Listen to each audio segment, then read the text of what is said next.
Paguyuban Pancaroba, Pendidikan Bahasa dan Sastra Indonesia, Universitas Negeri Yogyakarta 2018 mempersembahkan podcast drama audio berjudul Tikus Kantor, karya Desi Yastiningsi, alirwahana dari novel Korupsi, karya Pramudia Ananta Putri. Selamat mendengarkan.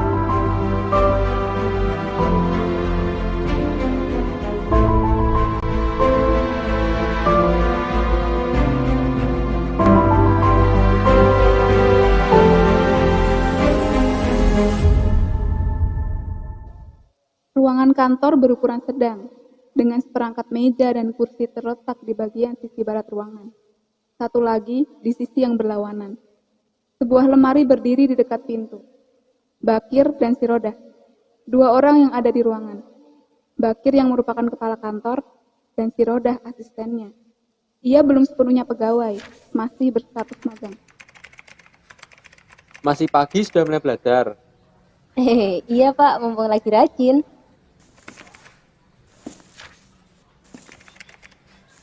Oh iya Pak, bulan depan kalau diizinkan saya mau minta izin. Mau minta cuti selama 2 bulan, boleh Pak? Si Roda, tentu kau sudah tahu, berkali-kali aku memberimu cuti. Sejak kamu belum lulus dari SMA sampai sekarang, hampir kamu menjadi sarjana. Pak Bakir memang selalu baik pada saya. Kebaikan Bapak tentu tak akan bisa saya lupakan. Nanti kalau kau sudah sarjana dan berpangkat pula, kau katakan setan dengan si Bakir ini. Tidak Pak, tentu saja tidak lah. Tentu saja si Roda, kau boleh ambil cuti selama 2 bulan. Belajarlah, semoga ujianmu berhasil ya. Benar kan Pak? Jadi saya boleh ambil cuti. Nanti kalau saya lulus dari ujian ini, saya tidak akan melupakan kebaikan Bapak. Terima kasih banyak ya Pak. Tak lama, dering ponsel milik Bakir bersamaan dengan suara ketukan pintu terdengar. Seorang pesuruh kantor masuk ke ruangan Bakir, dan di sana si Rodah yang menemuinya. Permisi, bolehkah saya masuk? Ya, masuk. Oh, kamu toh. Ada apa? Ini ada surat permohonan alat untuk Pak Bakir, Bu. Oke, terima kasih.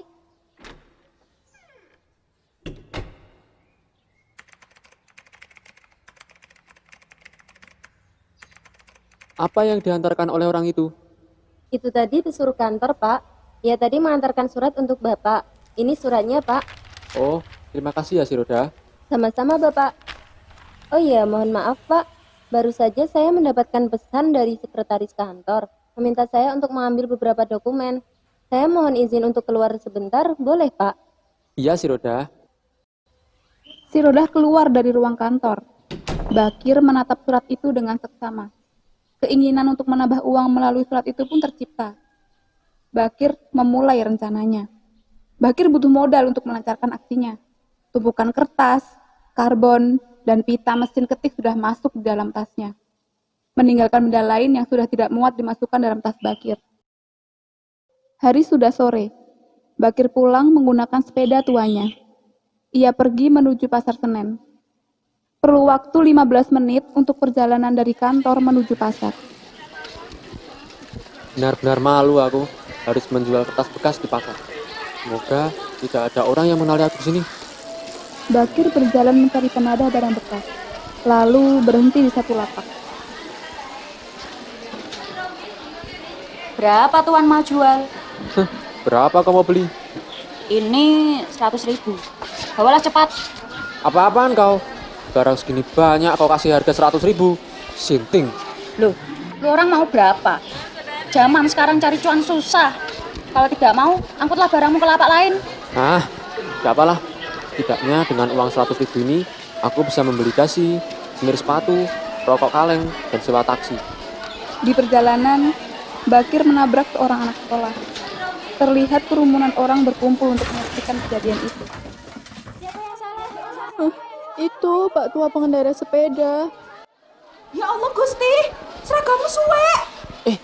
Sakit nak? Tentu saja sakit. Mau kau kutabrak. Ambillah, nanti kau dimarahi orang tuamu.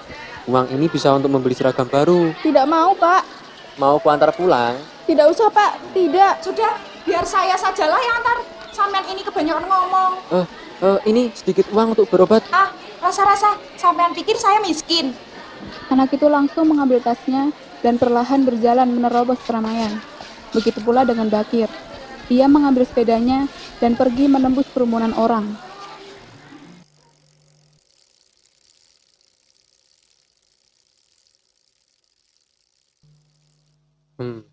Inikah hukuman karena aku telah mencuri? Padahal kan sejak kecil aku tak pernah mencuri. Bakir disambut oleh anak-anaknya, kemudian masuk ke dalam rumah. Istri Bakir sudah menunggu di meja makan. Mereka kemudian makan malam. Loh, mengapa belum disentuh makanannya? Apa yang sedang dipikirkan?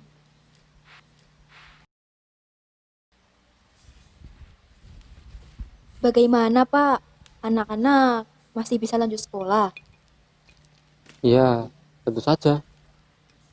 Lalu, bagaimana dengan Bakar, Pak? Tentu saja ia harus masuk SMP. Bu, bagaimana dengan Basira? Begini, Pak. Hanya ia yang tidak naik kelas. Basir pun juga telah naik kelas. Kelak, ia akan meneruskan ke SMP. Ia ingin jadi insinyur katanya. Basira tidak naik. Apa kamu terlalu manjakannya? Lain kali tak boleh bunyi lagi ya? Bakir masih memikirkan rencana yang dia buat. Makanan yang telah ia ambil belum juga dilahapnya. Engkau begitu berubah. Bagaimana tidurmu semalam? Entahlah, kurang tidur aku semalam. Apa yang dipikirkan? Sekolah anak-anak. Ya memang, sekolah semakin mahal. Gajimu tak akan mencukupi. Sedang mereka memerlukan biaya yang lebih banyak. Tambah lama, pasti akan tambah banyak. Iya, sudah pasti akan kupikirkan. Tapi tak usahlah dijadikan beban pikiran. Tentu, tak usah dijadikan beban seharusnya. Tidak perlu, Bu. Nah, kau setuju denganku? Mungkin karena engkau sedang tidak enak badan saja. Tidak, aku sehat-sehat saja. Tapi mukamu terlihat sedikit pucat. Hanya terkejut saja. Tadi, aku jatuh dari sepeda karena menabrak seorang anak sekolah. Elah dalah, ternyata engkau sakit. Biasanya dirimu sangat berhati-hati. Istirahatlah dulu.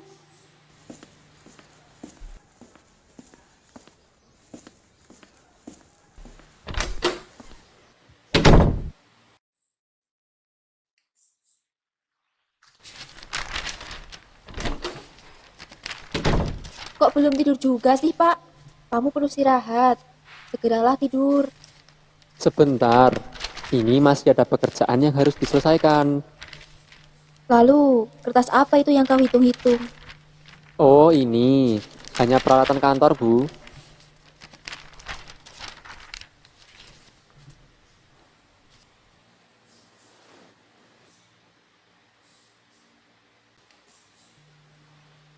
Aku merasa jika sikapmu ke aku sekarang sudah berubah. Malah sebaliknya, Pak. Aku merasa justru kau yang sesungguhnya berubah.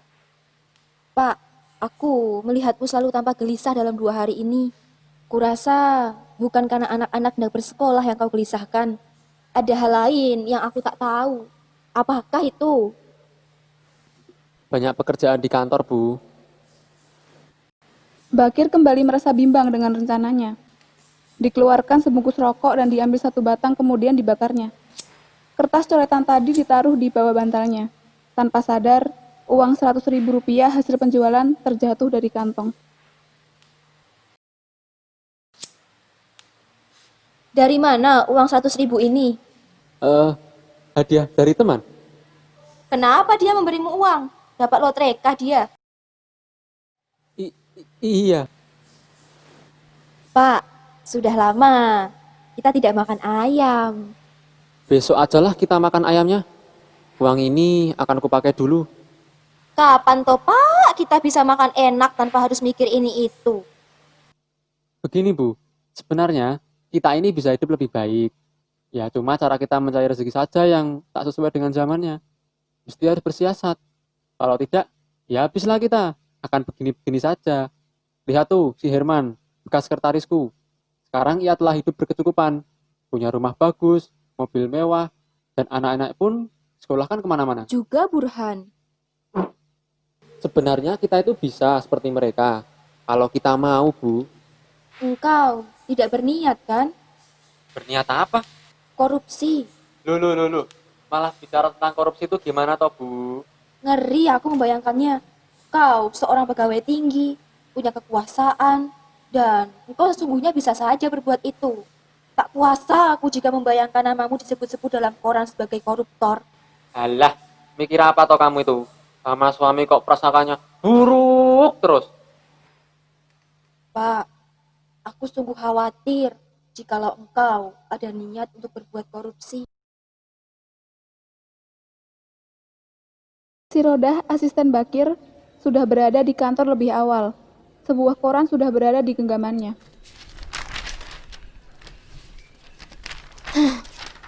Korupsi lagi. Sungguh heran aku dengan orang-orang ini. Beribu-ribu pemuda tewas di zaman revolusi. Sedangkan banyak sekali orang tua yang dulu tidak berbuat apa-apa untuk mengusir penjajah, sekarang malah jadi orang berpangkat. Hidup kaya raya, tapi masih saja saling rebutan kekayaan. Dengan cara yang tidak benar lagi.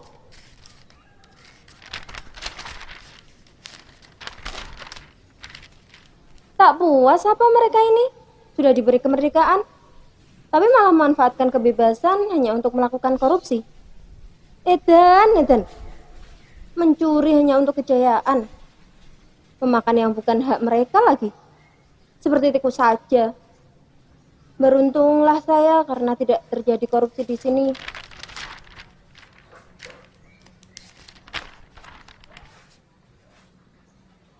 Pak Bakir adalah orang yang sangat jujur. Ya, meskipun begitu, wabah korupsi ini tetap harus diberangus. Kalau tidak, negara akan semakin merugi. Apa ya yang bisa aku lakukan untuk ini? Permisi, ini silahkan kopinya, Bu. Ya, terima kasih. Pak Bakir belum datang atau sedang tidak bisa datang, Bu? Tumben sekali, jam segini belum tiba juga di kantor. Hari ini Pak Bakir agak sedikit terlambat. Ada urusan di luar katanya. Oh alah, urusan apa, Bu? Yes, kamu ini mau tahu aja urusan orang. Sudah, pekerjaanku masih banyak. Kamu juga kan pekerjaannya masih banyak. Iya, baik. Saya lanjutkan pekerjaan saya dulu. Permisi, Bu. Ya.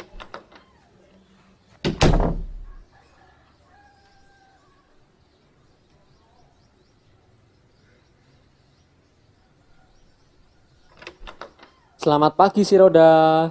Pagi Pak Bakir. Pak, terus terang saja, saya tidak suka melihat perubahan penampilan Bapak.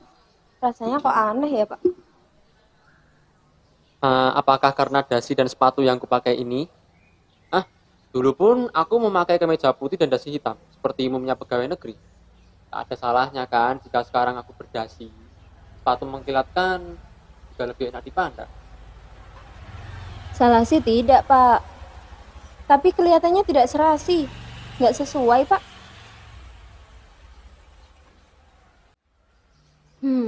Rupa-rupanya angin buruk datang meniup. Bakir mendengar bisikan si Rodah itu. Ia merasa tersindir akan hal itu. Suara ponsel milik Bakir berdering. Ada panggilan. Bakir lalu mengangkat panggilan itu. Halo, selamat pagi Nyonya. Semua sudah siapnya? Ya, berkas-berkas sudah siap semua. Nyonya tenang saja. Baik, saya tunggu kehadiran Nyonya. Terima kasih ya, Nyonya. Telepon dari siapa, Pak? Kelihatannya senang sekali. Bukan dari siapa-siapa. Ini loh, Presiden Direktur Muria. Namanya Tiao Lihan. Kami nanti kan akan bertemu di sini. Sudah lama tidak berjumpa juga. Wajarlah jika aku merasa senang kan. Iya sih, Pak. Bakir dan si Rodah lalu kembali ke pekerjaan mereka masing-masing. Bakir begitu tidak sabar untuk menyambut tamunya nanti. Waktu sudah menunjukkan pukul 1 siang. Tiba-tiba, ketukan pintu terdengar.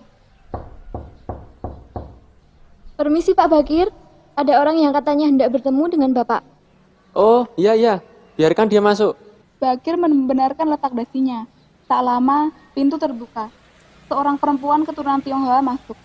Tubuhnya tinggi dengan baju formal berkemeja. Usianya sekitar 30 tahunan. Bakir menyambut tamunya. Wah, selamat datang Nyonya Lihan. Siang, Pak Bakir. Si Roda, boleh kau keluar sebentar? Aku hendak mengobrol dengan teman lamaku ini. Oh, seperti itu, Pak. Baik, Pak, saya akan keluar. Permisi, Pak, Nyonya. Bagaimana dengan obrolan kita semalam di telepon? Proyek pengadaan seragam baru pegawai kantor di wilayah A. Nyonya setuju bukan dengan anggaran yang saya ajukan? Terlalu tinggi jika komisi untuk tuan. Setiap setelnya Rp25.000. Engkau pengusaha muda, Nyonya. Perusahaan muda lah untukmu itu. Ya, tapi janganlah sampai Rp25.000. Kecil sekali keuntungan yang saya dapat. Terserah Nyonya saja. Tentu kan masih banyak perusahaan lain yang tertarik. Tunggu dulu, Tuan. Saya masih berhitung-hitung. Begini, Tuan. Komisi Tuan Rp25.000 per setel. Jumlah pesanan 10.000 setel. Jadi, untuk Tuan 250 juta. Besar sekali. Sedang kami tak dapat untung sama sekali. Ya, bukan jumlah yang kecil. Tapi aku ingin sebanyak itu. Kalau Nyonya sepakat, nah, nanti sore surat keputusan pengorderan sudah jadi. Nyonya sudah bisa mengambil uang muka di bagian keuangan.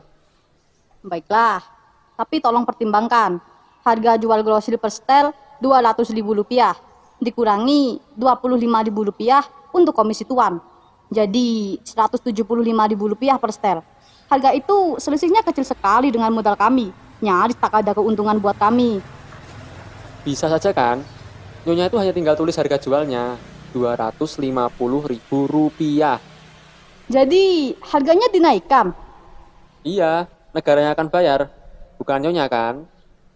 Tuan, kami adalah perusahaan yang transparan dan terpercaya. Jika Tuan ingin menjebak kami dan menyeret kami kepada aparat hukum, itu jelas sama sekali takkan berhasil. Nyonya tentu mengenal aku, kantorku, serta jabatanku. Kecurigaan Nyonya ini tak beralasan. Gini saja, Nyonya berikan uang muka komisiku, dan sore nanti Nyonya telah mengantongi surat keputusan pengorderan. Kita di sini sama-sama cari uang. Tapi kalau Nyonya tidak mau bekerja sama denganku, ya berarti kita tak berjodoh. Kita urus masalah kita masing-masing. Baiklah, aku sepakat dengan Tuan. Tuan perlu berapa untuk uang muka? Ya setengahnya sajalah, 125 juta. Uang sebesar itu tak ada dalam bentuk tunai, Tuan. Uang kami di bank. Kami hanya bisa bayar tunai sebanyak Rp25 juta saja. Baiklah, 25 juta. Tapi total uang muka harus diberikan kepadaku paling lambat dalam 2 minggu ini. Kalau tidak, dengan berat hati, tender untuk perusahaannya aku batalkan.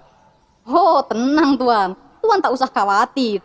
Perusahaan kami adalah yang memiliki kredibilitas. Tak mungkin kami mengingkari perjanjian yang telah disepakati. Xiao Lihan membuka tasnya lalu mengambil uang dan diserahkan kepada Bakir. Oke, uangnya sudah saya terima.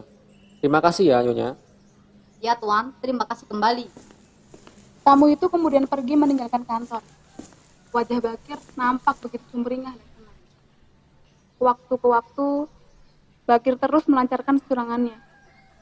Banyak perusahaan yang bekerja sama juga dikorupsinya. Kekayaan yang didamba Bakir akhirnya menjadi nyata. Sampai pada suatu siang, di kantornya, datanglah petugas kepolisian. Siang Pak, dengan Bapak Bakir. Benar? Kami dari pihak kepolisian. Ini ada surat perintah tugas untuk penangkapan Pak Bakir. Ada apa ini? Apa maksud semua ini? Bapak kami tangkap atas tuduhan tidak pidana korupsi. Apa? Saya tidak pernah melakukan korupsi.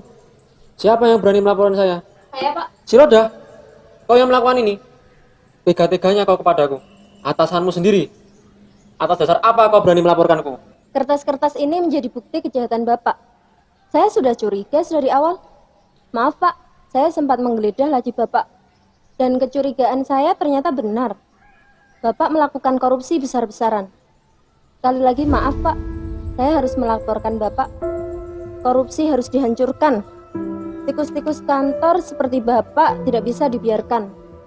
Sudah terlalu besar kerugian negara karena korupsi. Karena ulah para tikus yang menggerogoti hak-hak orang banyak. Pak Polisi, cepat bawa dia ke penjara. Siap. Cepat. Lepaskan.